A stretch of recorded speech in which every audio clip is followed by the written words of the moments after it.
Greetings everyone. நம்ம daily competitive exam point of வியூல Hindu news paper பார்த்துட்டே இருக்கோம். இன்னைக்கு என்ன இம்பார்ட்டன்ட் நியூஸஸ் இருக்கு அப்படிங்கிறத பார்ப்போம்.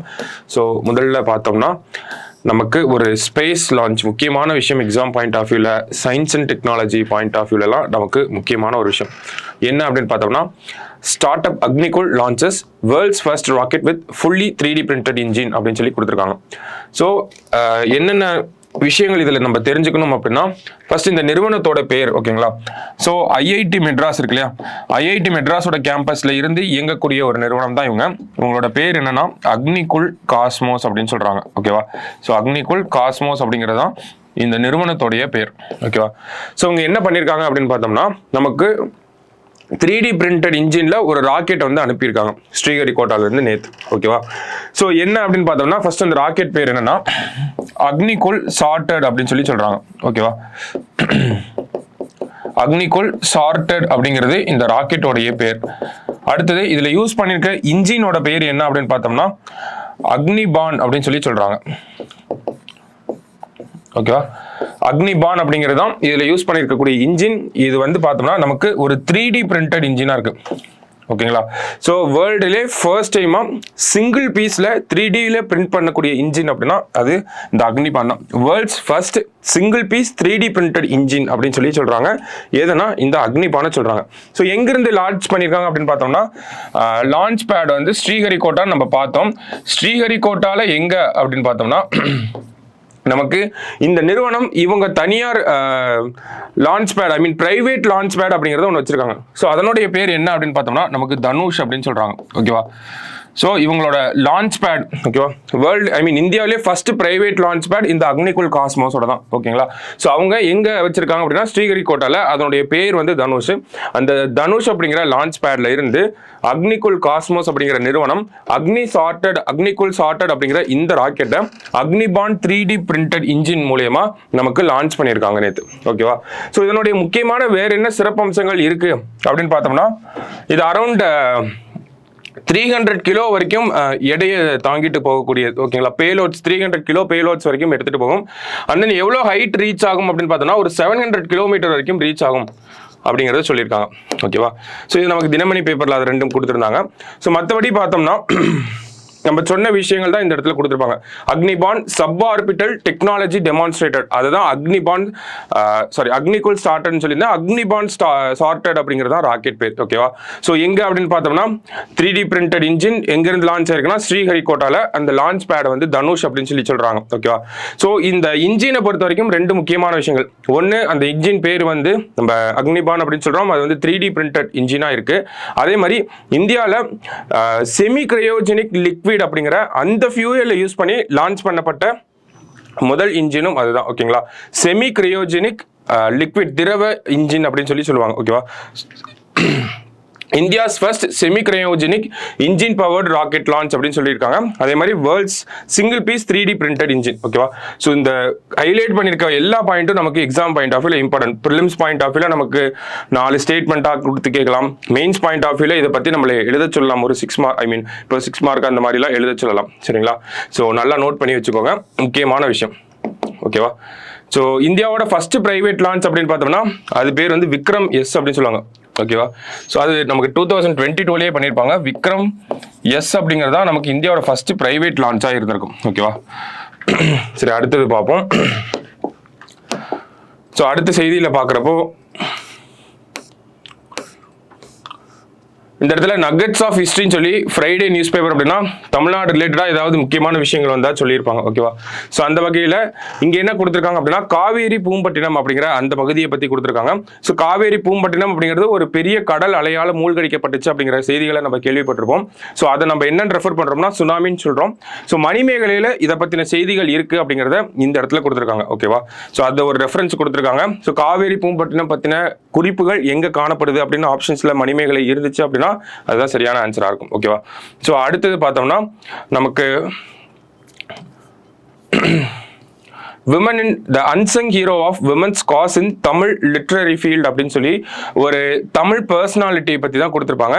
ஸோ யார் அந்த பெண்மணி அப்படின்னு பார்த்தோம்னா வைமு கோதை நாயகி அம்மாள் அப்படின்னு சொல்லுவாங்க. ஓகேவா? ஸோ முக்கியமான ஒரு நபராக இருக்காங்க. இண்டிபெண்டன்ஸ் மூவ்மெண்ட்லையும் நமக்கு இம்பார்ட்டண்ட்டான ரோல் பிளே பண்ணியிருக்காங்க. விமன்ஸ் ரைட்ஸ், தமிழோட லிட்ரரி ஃபீல்டு, இதுல எல்லாம் இவங்களுடைய பணிகள் அப்படிங்கிறது நிறையாவே இருக்கு. ஓகேங்களா? ஸோ வைமு கோதை நாயகி அம்மாள் இவங்களுடைய காலகட்டம் அப்படின்னு பார்த்தோம்னா 1901 1960 வரைக்கும் நமக்கு இருக்கு. சரிங்களா? ஸோ இந்த கோதை நாயகி அம்மாளை பொறுத்த வரைக்கும் லிட்ரரி ஃபீல்டு, இலக்கிய துறையில ஒரு மிகப்பெரிய பங்களிப்பு கொடுத்திருக்காங்க அப்படிங்கிற சொல்லியிருந்தோம். அதே மாதிரி அவங்களுக்கு ஈக்குவலண்டா வேற எங்கெல்லாம் பங்களிப்புகள் கொடுத்திருக்காங்கன்னா இலக்கியத்துறை, பெண்களோட உரிமைகள், அடுத்தது இந்தியாவோட இண்டிபெண்டன்ஸ் மூவ்மெண்ட், இதுல எல்லாம் இவங்களுடைய பங்களிப்பு அப்படிங்கிறது அதிகமா இருந்துச்சு. அந்த வகையில இலக்கிய துறையில இவங்க என்ன மாதிரியான ஒரு பங்களிப்பை கொடுத்திருக்காங்கன்னா டிடெக்டிவ் நாவல்ஸ் வந்து எழுதியிருக்காங்க. ஓகேங்களா? புலனாய்வு நாவல்களை எழுதுறதுல இவங்க வந்து ஒரு கைதேர்ந்த நபரா இருக்காங்க. புலனாய்வு நாவல்கள் மூலமா, டிடெக்டிவ் நாவல்ஸ் மூலமா அப்போ இருக்க அந்த சொசைட்டியோட அன்எம்ப்ளாய்மெண்ட், அங்க இருக்கக்கூடிய டொமஸ்டிக் ப்ராப்ளம்ஸ், அங்க இருக்கக்கூடிய ப்ராப்ளம்ஸ் பத்தினா டிடெக்டிவ் நாவல்ஸ் மூலமா வந்து மக்களுக்கு சொல்லியிருப்பாங்க. ஓகேங்களா? ஸோ அந்த வகையில் இவங்களுடைய ஃபர்ஸ்ட் நாவலா எதை சொல்றாங்க அப்படின்னு பார்த்தோம்னா 1926 வைதேகி அப்படிங்கிற அந்த நாவல் வந்திருக்கு. ஓகேங்களா? 1926 கோதை நாயகி அம்மாளோட முதல் நாவலா வந்தது என்னன்னா வைதேகி அப்படிங்கிற இந்த நாவல் தான். ஓகேங்களா? அதே மாதிரி இவங்களுடைய நாவல்ஸ் 2-3 விஷயங்களை படமாவும் எடுத்திருக்காங்க. ஸோ அது என்ன மாதிரியான நாவல்ஸ் அப்படின்னு பார்த்தோம்னா ராஜ்மோகன் அப்படிங்கிறது, அனாதை பெண் அப்படிங்கிறது, அடுத்தது பார்த்தோம்னா தயாநிதி அப்படிங்கிற இந்த மாதிரியான நாவல்ஸை, இவங்களோட நாவல்ஸை வந்து படமாகவும் எடுத்திருக்காங்க. ஓகேவா? ஸோ எல்லாம் நமக்கு ப்ரிலிம்ஸ் பாயிண்ட் ஆஃப் வியூல, யூனிட் 8 பாயிண்ட் ஆஃப் வியூல நமக்கு இம்பார்ட்டண்டா வரும். ஓகேவா? அடுத்தது இவங்க வந்து காந்திஜி அவர்களுடைய கொள்கையால அதிகமாக ஈர்க்கப்பட்ட ஒரு நபராக இருக்காங்க. ஸோ அந்த வகையில் பார்க்குறப்ப 1948 காந்தியடிகள் கொல்லப்பட்டதுக்கு அப்புறமா நமக்கு 1948 மகாத்மாஜி சேவா சங்கம் அப்படிங்கிறத ட்ரிப்ளிகேன் அப்படின்னு சொல்லக்கூடிய திருவள்ளிக்கேணியில வந்து உருவாக்கியிருப்பாங்க. ஓகேவா? இதெல்லாம் நமக்கு கொஸ்டின் ஏரியா. மகாத்மாஜி சேவா சங்கம் அப்படிங்கிறத யார் உருவாக்குனாங்க, எங்க உருவாக்குனாங்க, எப்போ உருவாக்குனாங்க அப்படிங்கிறதெல்லாம் நமக்கு கேட்பாங்க. ஓகேவா? ஸோ அடுத்தது மற்றபடி பார்த்தோம்னா இவங்க ஒரு ஜேர்னலும் எழுதியிருக்காங்க. ஓகேவா? ஸோ இவங்களுடைய ஜேர்னல் என்ன அப்படின்னு பார்த்தோம்னா ஜெகன்மோகினி அப்படிங்கிற அந்த ஒரு ஜேர்னல் பத்திரிகை அப்படின்னு நம்ம சொல்றோம்.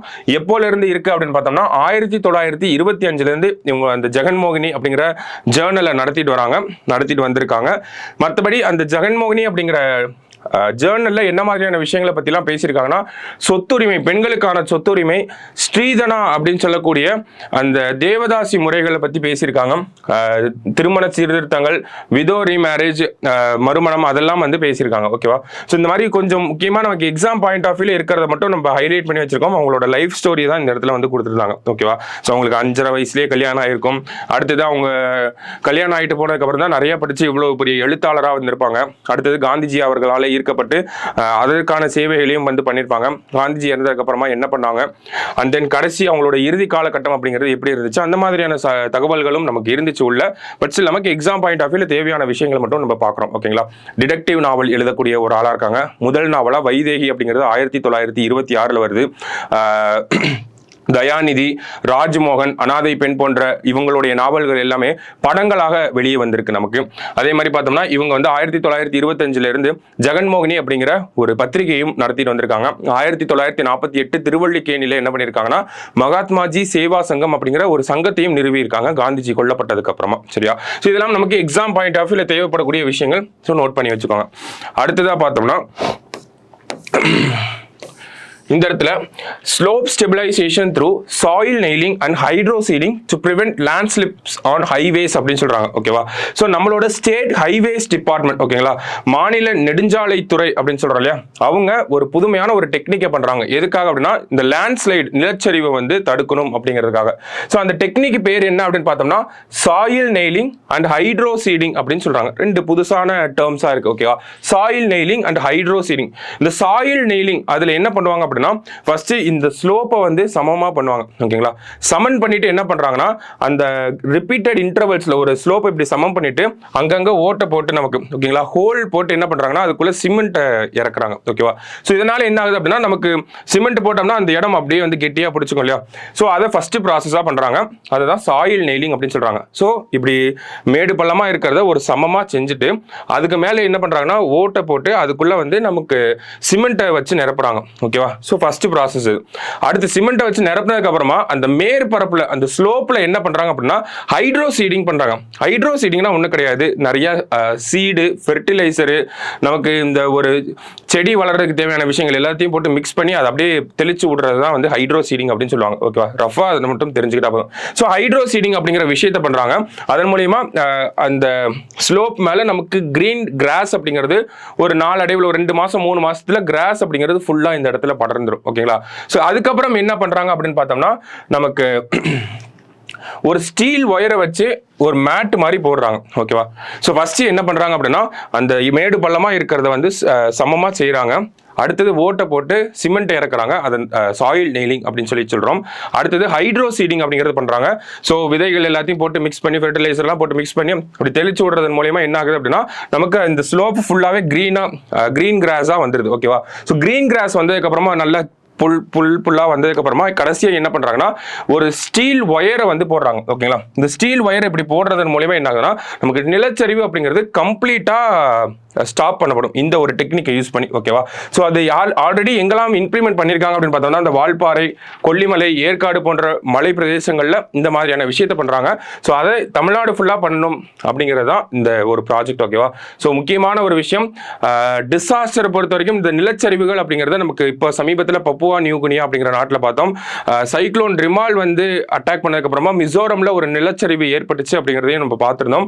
அந்த வகையில் நிலச்சரிவு சார்ந்து அதனுடைய மிட்டிகேஷன் அதை எப்படி ப்ரிவென்ட் பண்ணலாம் அப்படிங்கிற மாதிரியான விஷயங்கள் வந்துச்சுன்னா அந்த இடத்துல நம்ம இந்த மாதிரியான டெக்னிக்ஸை கோட் பண்ணலாம். தமிழ்நாடு கவர்மெண்ட் இந்த மாதிரியான விஷயங்கள் நடக்கக்கூடாது அப்படிங்கிறதுக்காக தான் இந்த சாயில் நெய்லிங், ஹைட்ரோ சீடிங் போன்ற டெக்னிக்ஸ் எல்லாம் வந்து நம்ம ஆல்ரெடி நடைமுறைப்படுத்திட்டு இருக்கோம் அப்படிங்கிற சொல்லி அது இந்த மாதிரி ஏற்காடுல, கொல்லிமலையில எல்லாம் நம்ம ஆல்ரெடி பண்ணியாச்சு அப்படிங்கிற விஷயத்த சொல்லலாம். ஓகேங்களா.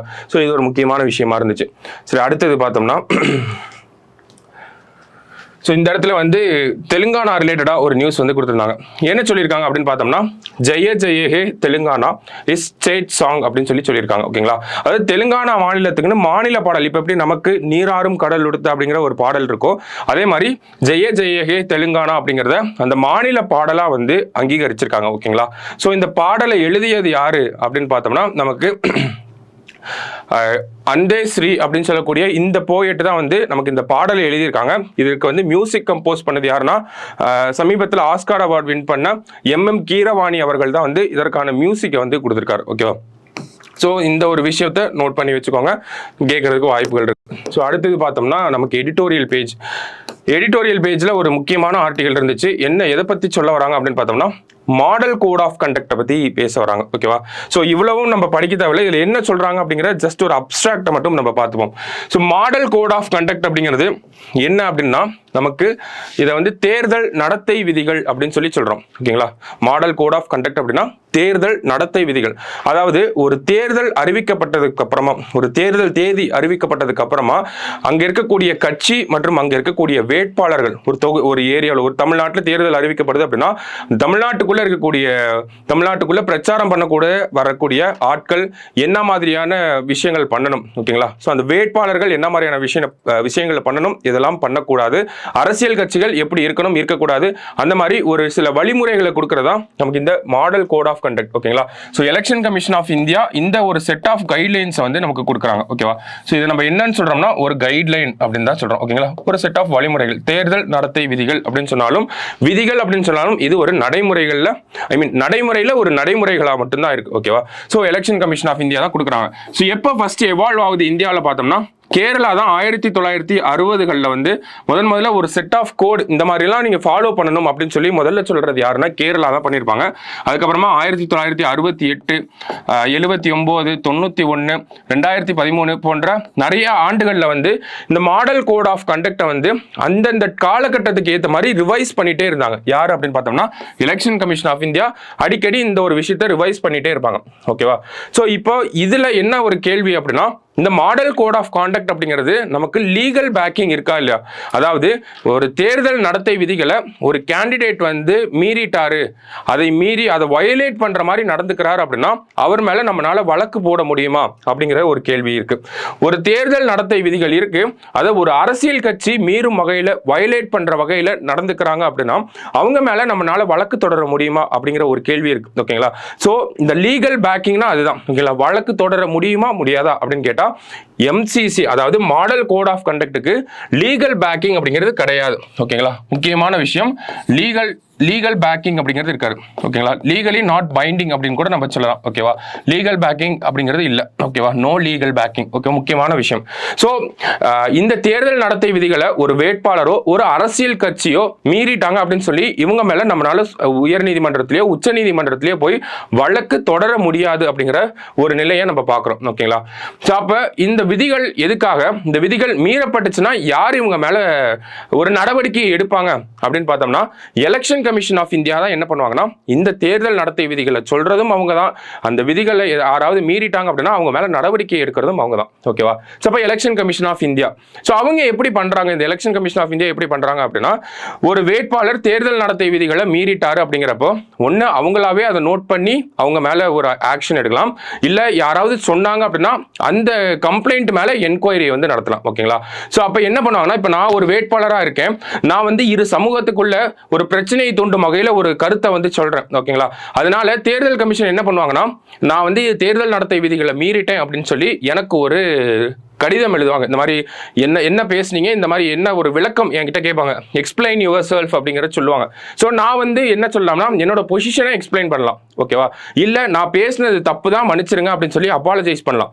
இல்லைன்னா நான் அப்படிதான் பேசுவேன், நான் பேசுனதுல எந்த தப்பும் இல்லைன்னு கூட நம்ம என்னால சொல்ல முடியும். ஓகேங்களா? அப்ப என்னால ஒரு 3 விதமான பதில்களை கொடுக்க முடியும். அதுக்கப்புறமா தேர்தல் ஆணையம் என்ன பண்ணுவாங்கன்னா மறுபடியும் ஃபர்தரா என்கொயரி பண்ணி நம்ம என் மேல ஒரு பனிஷ்மெண்ட் வந்து கொடுப்பாங்க. ஸோ அந்த பனிஷ்மெண்ட் என்ன அப்படிங்கறத எலெக்ஷன் கமிஷன் தான் தீர்மானிப்பாங்க. ஓகேவா? சோ அப்ப ஒரு தேர்தல் நடத்தை விதிகள் அப்படிங்கிறது இருக்குன்னா அந்த தேர்தல் நடத்தை விதிகளை நான் மீறிட்டா கூட எனக்கு பெருசா பாதிப்புகள் அப்படிங்கிறது ஒண்ணு கிடையாது. நார்மலா ஒரு பனிஷ்மெண்ட், அது ரொம்ப மைல்டான பனிஷ்மெண்டா தான் இருக்கும். ஓகேங்களா? ஸோ பாதி நேரங்களில் என்ன ஆகும்னா தேர்தல் நடத்தை விதிகளை மீறிட்டாங்கன்னு குற்றச்சாட்டு வச்சா கூட அது மேல பெரிய நடவடிக்கையை எலெக்ஷன் கமிஷனால எடுக்க முடியாது. ஏன்னா எலெக்ஷன் நடத்துறது தான் அவங்களோட முக்கியமான வேலை. ஓகேங்களா? இந்த கம்ப்ளைண்ட்டையும் பார்த்துக்கணும், பட் ஸ்டில் அதோட முக்கியமான வேலை எலெக்ஷனை நடத்தணும். அப்ப இந்த கம்ப்ளைண்ட் எல்லாம் நிறைய வந்து குமிஞ்சிட்டே தான் இருக்கும். ஒரு தேர்தல் பிரச்சார காலகட்டத்தில் பார்த்தோம்னா இப்பயே பார்த்துருப்போம், அவங்க தேர்தல் நடத்தை விதிகளை மீறிட்டாங்க, இந்த கட்சி இப்படி சொல்லிட்டாங்க, இந்த தலைவர் இப்படி சொல்லிட்டாங்க அப்படின்னு சொல்லி நாங்க தேர்தல் ஆணையம் கிட்ட புகார் அளிச்சிருக்கோம், எல்லாருமே தேர்தல் ஆணையத்துக்கிட்ட தான் புகார் அளிப்போம் அப்படின்னு சொன்னாங்க. உச்சநீதிமன்றத்தில் வழக்கு போடுறோம்னு யாரும் சொல்ல மாட்டாங்க. அப்ப தேர்தல் ஆணையத்துக்கிட்ட நாங்க முறையிட்டு இருக்கோம் அப்படிங்கிறத சொல்லுவாங்க. அதுக்கப்புறமா அந்த முறையீட்டுக்கு அப்புறமா என்ன மாதிரியான ஆக்ஷன் எடுத்தாங்க அப்படிங்கிறத நம்ம கேள்விப்பட்டிருக்கவே மாட்டோம் இல்லையா? சோ அதுக்கு இதுதான் காரணம். ஓகேவா? எலெக்ஷன் கமிஷன் ஆஃப் இந்தியா மைல்டான பனிஷ்மெண்ட் தான் கொடுப்பாங்க. பாதி நேரங்கள்ல அது பனிஷ்மெண்ட்டே இல்லாம போயிடும். ஏன்னா அவங்களால எல்லாத்தையும் போட்டு மேனேஜ் பண்ணிட்டு இருக்க முடியாது. அப்போ அதுக்கு தான் என்ன சொல்றாங்க அப்படின்னா இந்த மாடல் கோட் ஆஃப் கான்டக்ட் அப்படிங்கிற இந்த விஷயத்துக்கு, தேர்தல் நடத்தை விதிகள் அப்படின்னு சொல்லக்கூடிய இந்த விஷயத்துக்கு ஒரு லீகல் பேக்கிங் வேணும், ஒரு சட்டமா இதை கொண்டு வரணும் அப்படிங்கிறத சொல்றாங்க. அதுதான் முக்கியமான விஷயம். ஓகேங்களா? லீகல் டீத் வேணுமா அப்படின்னு கேட்டா ஒரு லாவா இதை கொண்டு வரணும் அப்படின்னு சொல்றாங்க. ஓகேங்களா? நிறைய பேர் இதை லாவா கொண்டு வரணும் அப்படின்னு சொல்றாங்க. எதுக்காக லாவா கொண்டு வரணும் அப்படின்னு பார்த்தோம்னா இப்போ ஒரு வேட்பாளர் இருக்காரு, தேர்தல் நடத்தை விதிகளை மீறும் வகையில பேசினாலும் அவருக்கு எந்த ஒரு, இப்ப நானே இருக்கேன்னா பேசிட்டு எனக்கு எந்த ஒரு பாதிப்பும் வராது அப்படின்னு சொல்லிட்டு நான் பாட்டுக்கு ஏதாவது பேசிட்டே இருப்பேன். ஓகேங்களா? சோ அந்த மாதிரி இருக்கப்போ எனக்கு எலெக்ஷன் கமிஷன் மேலேயோ இல்ல இந்த தேர்தல் நடத்தை விதிகளை பார்த்தோ ஒரு பயம் அப்படிங்கிறது இருக்காது. ஓகேவா? ஏன்னா பனிஷ்மெண்ட் அப்படிங்கிறது ரொம்ப சிவியரா இருக்க போறது இல்லை அப்படிங்கிறது எல்லாருக்கும் தெரிஞ்ச விஷயம் தான். சோ அந்த வகையில ஒரு சட்டமா இதை கொண்டு வரப்போ வேட்பாளர்களுக்கும் சரி அரசியல் கட்சிகளுக்கும் சரி ஒரு பயம் அப்படிங்கிறது இருக்கும். ஓகேவா? சோ அப்ப என்ன மாதிரியான பனிஷ்மெண்ட்டை கொடுக்கலாம்? இப்ப நான் தேர்தல் நடத்தை விதிகளை மீறும் வகையில ஒரு டைம் பேசினேன்னா ஒரு பெனால்டி, ஒரு இவ்வளவு தொகையை கட்டுங்க அப்படின்னு சொல்லலாம். மறுபடியும் பேசினேன், தொடர்ச்சியா பேசிட்டே இருக்கேன் அப்படிங்கிறப்போ என்னையோட கேண்டிடேட்ஸரே அவங்க நீங்க போட்டியே இடக்கூடாது அப்படிங்கிற ஒரு தீர்ப்பை சொல்ல முடியும் இந்த சட்டம் வந்து கொண்டு வந்தோம் அப்படின்னா. ஓகேவா? இதெல்லாம் நம்ம சஜஷன்ஸா சொல்றோம். Election commission of India model code of கண்டக்ட ஒரு கைட்லைனா தான் வச்சிருக்காங்க. அதனால பெரிய இம்பாக்ட் இல்லை. அதனால நான் என்ன சொல்ல வரேன் அப்படின்னா ஒரு லாவா கிரியேட் பண்ணுவோம், அந்த லால சில ப்ரொவிஷன்ஸை கொண்டு வரும். என்ன மாதிரியான அம்சங்களை கொண்டு வரலாம் அப்படின்னா ஒரு தேர்தல் நடத்தை விதிகளை மீறும் வகையில் ஒரு வேட்பாளர் பேசுறப்போ அவருடைய ஃபர்ஸ்ட் டைம் பேசுறப்போ அவருக்கு ஒரு பெனால்ட்டியை போடலாம். செகண்ட் டைம் தேர்ட் டைம் தொடர்ச்சியாக அவர் ரிப்பீட்டடாக அஃபென்ஸ் பண்ணிட்டே இருக்கப்போ அவருக்கு என்ன பண்ணலாம்னா நீங்கள் இந்த தேர்தலில் நீங்கள் போட்டியிடக்கூடாது அப்படின்னு சொல்லலாம். இல்லை தொடர்ச்சியாக அந்த வேட்பாளர் அப்படியே பண்ணிட்டு இருக்காருன்னா அவர் தேர்தலில் போட்டியே இடக்கூடாது அப்படிங்கிறத சொல்லலாம். அடுத்தது பார்த்தோம்னா அரசியல் கட்சிகள் தொடர்ந்து இந்த மாதிரியான மக்களை பிரிக்கும் வகையில் இல்லை ஃப்ராட்லண்ட் ப்ராக்டிசஸ்ல ஈடுபடுறப்போ அவங்களை என்ன சொல்லலாம்னா நீங்க இந்த மாதிரியான ஒரு செயல்களை பண்றப்போ அடுத்த தடவை இந்த மாதிரி ஒரு கம்ப்ளைண்ட் உங்க மேல வந்துச்சுன்னா நாங்க என்ன பண்ணுவோம், உங்களோட சிம்பிளை முடக்கிடுவோம் அப்படிங்கறத சொல்லலாம். இப்போ இந்த மாதிரியான விஷயங்களை பண்ண முடியும் எலெக்ஷன் கமிஷன்னால. ஓகேங்களா, அதுக்கு என்ன தேவை அப்படின்னா ஒரு சட்டம் அப்படிங்கிறது தேவை. ஓகேவா, ஸோ ஆனால் எலெக்ஷன் கமிஷன் சைட்லேருந்து என்ன சொல்கிறாங்கன்னா இதை ஒரு சட்டமாக கொண்டு வரப்போ நிறைய சிக்கல்கள் இருக்குது அப்படிங்கிறத சொல்கிறாங்க. ஃபர்ஸ்ட் இதை சட்டமாக கொண்டு வரப்போ தேர்தல் நடத்தை விதிகளை மீறிட்டாங்க அப்படின்னா அதுக்கு நம்ம மறுபடியும் சட்டமாக வந்துருச்சுன்னா அப்போ நம்ம கோர்ட்டுக்கு போய் ஆகணும். இவ்வளோ நாள் எலெக்ஷன் கமிஷன் கிட்ட சொல்லிட்டு இருந்தவங்க கோர்ட்டுக்கு போவாங்க. இப்போ கோர்ட்டுக்கு போனால் நமக்கு தெரியும் இப்போ போட்ட கேஸ்னா அடுத்து 2 வருஷம் 2-3 எலெக்ஷன் முடிஞ்சதுக்கு அப்புறம் தான் தீர்ப்பு வரும். ஓகேவா, ஸோ அந்த மாதிரி இருக்கப்போ நாங்கள் எலெக்ஷனையே ஒரு 50 நாள் 60 நாளில் கம்ப்ளீட் பண்ணிடுவோம். தீர்ப்பு வரதுக்கு எப்போ வரும்னே தெரியாது. அப்போ லீகல் பேக்கிங் அப்படிங்கிறது தேவையில்லை அப்படிங்கிறது எலெக்ஷன் கமிஷன் ஆஃப் இந்தியா அப்படிங்கிறது சொல்றாங்க. ஓகேவா, ஸோ இதுதான் இந்த ஒரு மாடல் கோட் ஆஃப் கண்டக்ட் தேர்தல் நடத்தை விதிகள் அப்படிங்கிற அந்த ஒரு டாபிக்கை சுற்றி இருக்கக்கூடிய கான்ட்ரவர்சிஸ். ஓகேவா, ஸோ அப்போ இந்த தேர்தல் நடத்தை விதிகளை நம்ம சரியா இம்ப்ளிமெண்ட் பண்ணணும் அப்படின்னா அதுக்கு ஒரு விஷயங்களை நம்ம பண்ணலாம். இதே ஒரு சட்டத்தை நம்ம கொண்டு வரலாம். இந்த சட்டத்தை கொண்டு வந்து இந்த தேர்தல் நடத்தை விதிகளை மீறும் வகையில் ஒரு கட்சியோ ஒரு வேட்பாளரோ நடந்துக்கிட்டாங்க அப்படின்னா அவங்கள பத்தின விஷயங்களை விசாரிச்சு முடிவெடுக்கக்கூடிய அதிகாரம் அப்படிங்கிறத முழுக்க நம்ம எலெக்ஷன் கமிஷன் கையிலேயே கொடுக்கலாம். ஓகேவா, ஸோ முழுக்க நம்ம என்ன சொல்லலாம், எலெக்ஷன் கமிஷன் ஆஃப் இந்தியா கையிலேயே கொடுக்குறப்போ அவங்க என்ன பண்ண முடியும் அப்படின்னா இந்த ஒரு வேட்பாளர் ஒரு கட்சியோ அது மீறும் வகையில் நடந்துக்கிறப்போ அதை விசாரிச்சு ஃபுல்லா அவங்களுக்கு உண்டான பனிஷ்மெண்ட்டை எலெக்ஷன் கமிஷனே கொடுக்க முடியும். ஓகேங்களா, ஸோ நம்ம இதுக்காக கோர்ட்டுக்கு போகணும் அப்படிங்கிற ப்ரொவிஷனை கொண்டு வர தேவையில்ல. எந்த விசாரணைகளை எலெக்ஷன் கமிஷன் ஆஃப் இந்தியாவே பண்ணுனா அது சரியா இருக்கும் அப்படிங்கிறத நம்ம சொல்லலாம். ஓகேவா, அண்ட் தென் அப்போ எலெக்ஷன் கமிஷனுக்கு விசாரிக்கக்கூடிய அதிகாரம் தண்டனை வழங்கக்கூடிய அதிகாரங்களை நம்ம கொடுத்தோம் அப்படின்னா இந்த ஒரு பிரச்சனை அப்படிங்கிறது இதோட முடிக்க முடியும் அப்படிங்கிறதா இந்த ஒரு ஆர்டிகல்ல சொன்ன விஷயமா இருக்கும். ஓகேவா, so model code of conduct ரஃபா ஷார்ட்டா சொல்லணும் அப்படின்னா மாடல் கோட் ஆஃப் கண்டக்டை மீறினா ஓகேங்களா தேர்தல் நடத்தை விதிகளை மீறும் வகையில நம்ம நடந்துக்கிறோம் அப்படின்னா என் மேல எந்த ஒரு பாதிப்புமே ஏற்பட போறது இல்லை. ஓகேங்களா, அப்ப அதுக்கு ஒரு சட்டப்பூர்வ அங்கீகாரம் அப்படிங்கிறது தேவைப்படுது. ஏன்னா அது ஒரு செட் ஆஃப் கைட்லைன்ஸ் மட்டும்தான். ஓகேவா, ஸோ அதுக்கு ஒரு லாவா கொண்டு வரப்போ அந்த லாவை எலெக்ஷன் கமிஷனோட அவங்களோட பவர்ஸ்குள்ள கொண்டு வரப்போ அதுக்கு இன்னும் நிறைய ஒரு பவர்ஸ் அப்படிங்கிறது இருக்கும். நிறைய நல்ல விஷயத்துல வந்து என்ஃபோர்ஸ் பண்ண முடியும் அப்படிங்கிறத இந்த இடத்துல சொல்லியிருப்பாங்க. ஓகேவா, அப்ப தேர்தல் நடத்தை விதிகள் அப்படிங்கிறது கட்டாயம் ஃபாலோ பண்ண வேண்டிய ஒரு விஷயம். ஓகேவா, தேர்தல் டைம்ல இந்த election commission of India model code of கண்டக்டை சரிவர இம்ப்ளிமெண்ட் பண்ண ஆரம்பிச்சாங்க அப்படின்னா அந்த தேவையில்லாத சர்ச்சைகள் அப்படிங்கிறது வராம இருக்கும்.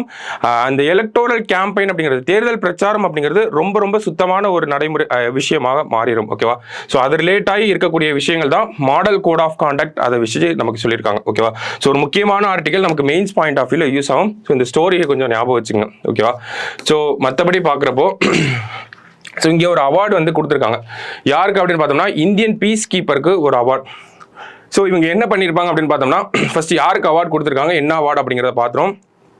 மேஜர் ராதிகா சென்.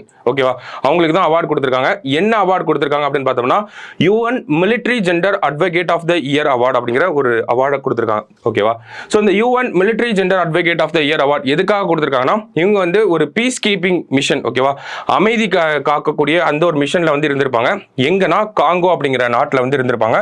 ஸோ அவங்க நல்லா செயல்பட்டதுக்காக ஒரு டீமை நல்லா லீட் பண்ணதுக்காக தான் இவங்களுக்கு என்ன கொடுத்துருக்காங்கன்னா UN military gender advocate of the year award 2023 அப்படிங்கிறத கொடுத்துருக்காங்க. ஸோ முக்கியமான அவார்டு நோட் பண்ணி வச்சுக்கோங்க. யாருக்கு கொடுத்துருக்காங்க அப்படின்னா மேஜர் ராதிகா சென் அவங்களுக்கு தான் வந்து கொடுத்துருக்காங்க.